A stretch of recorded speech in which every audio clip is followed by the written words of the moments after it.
And a very important concept in this video. So let's learn that through an example. Look at these two functions. Now here's my challenge for you. I want you to create one function here out of the other function by just using multiplication. That means create f1 using f2 by multiplication, or create f2 by f1 using multiplication. Well, it's very easy here, right? So we can create f2 just by multiplying f1 by 3, because x times 3 is 3x. Or we can create f1 by multiplying f2 by 1 over 3, right? Okay, so these two functions have a relationship among each other where the functions are constant copies of each other. So let me say it like that. Or I can create a one function using the remaining function by multiplying by a constant. Okay, so let's look at another example, a different one. So let's call this one. Let's go to example 2. Let's create f1, let's say it to be x, and f2 to be x square. Now can you do the same here? Can you create one function using the remaining function by just using multiplication? It doesn't not need to be constant. Well, yes, f2 is x times f1. Okay, so now see the difference. In the first example, the two functions are related as a constant copy of each other. But is it the case in example 2? Definitely not, right? They are not constant copies of each other, and we cannot make them constant copies of each other, right? Can you create f2 by f1 by multiplying by a constant? No, you cannot find a number value. Any number times x is not x square, right? Alright, so these two types of relationships are very important because it raises a very important definition. So a relationship like in an example 1 is said to be linearly dependent.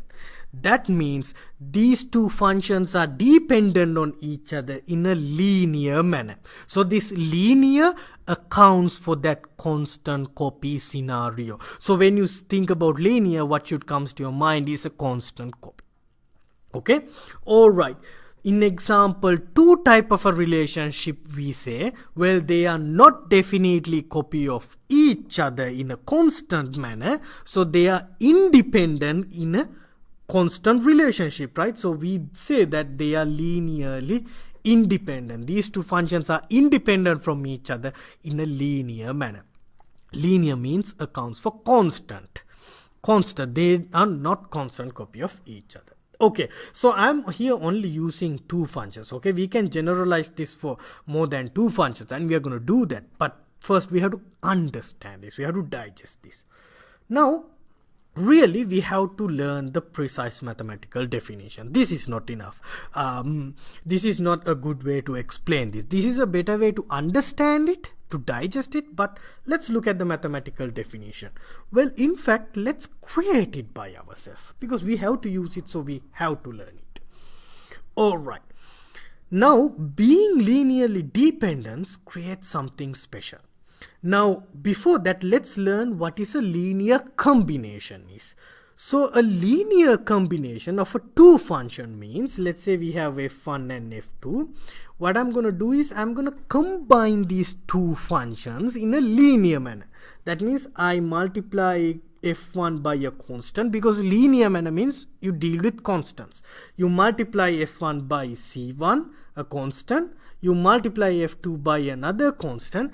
Now I'm going to combine these two. What I want is, can I combine this f1 and f2 such that I can get 0? Can I find a c1 and a c2 value? That's the biggest question. Let's see in example 1. Can we do that? Well, it's very easy. We already did that. So look at these two. So I can write this relationship 3f1 is equal to f2. Just take that f2 to the left by subtraction. There we go.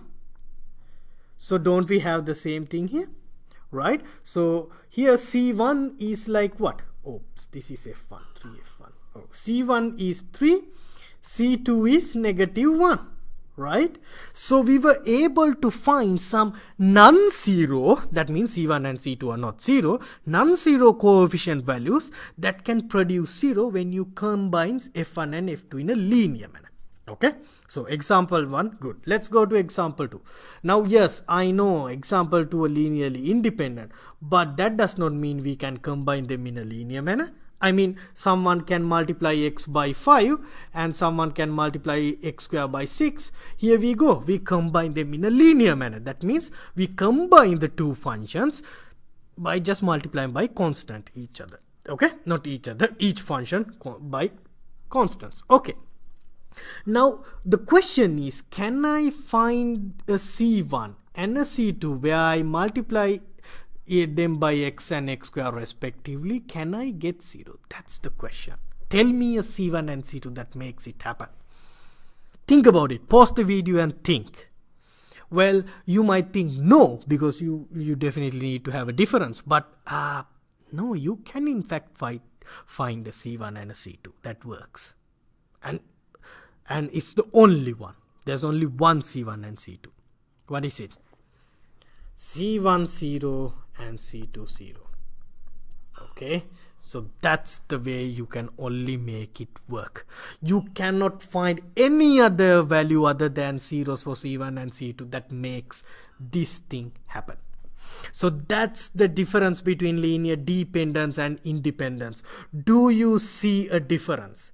So a linearly dependent function can combine linearly. Okay, you can take the linear combination of the function where these coefficients will be non-zero. All coefficients will be you can find non-zero coefficient values if you are linearly dependent, because it makes sense, because they are constant copies of each other, right? So you can make it work to get that 0.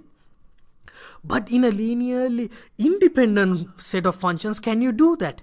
No, you cannot relate them by constant copies. So you cannot combine them using constants to get that 0. Well, you can. The only way is all the coefficients are 0. Let me give you 2 more examples, okay, to understand this. Let's look at linear independent case. So x and x square and x cube, they are linearly independent set, right? Now 3 functions. Now they are not constant copies of each other. Now think, can you find a C1, C2 and a C3 that you can add these 3 and produce 0? Yes, you can. The only way is all coefficients to be 0. Now remember keyword all coefficients. Okay, that's the only way this can work. Now think about a linear dependent set of function, 2x and 4x. Now I can multiply 2x by 2 and subtract 4x, which means multiply 4x by -1, and I can make it work 0. Here C1 is 2, here C2 is -1. See, you have non-zero coefficient values. Distinguish this. Okay, that's very important. So what is linearly dependent or independent mean at the end of the day? So here's the definition for linear dependence. So let's say you have n functions, n number of functions, not just 2, 3 and 4. If you combine all these n functions in a linear manner, that means you multiply each of these functions by C1, C2 and so on, and you add them. If you can create 0 for non-zero coefficient values, so all the coefficients should not be 0. If you can combine these functions for some coefficients which are non-zero, not everyone should not be 0. If you can combine, then you are linearly dependent. That means you have functions inside that set that are constant copies of each other.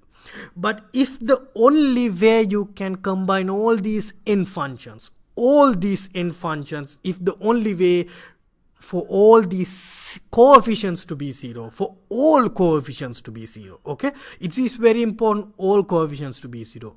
If the only way to combine them where all coefficients are 0, then the functions are linearly independent. They do not have a relationship of a constant multiple of each other.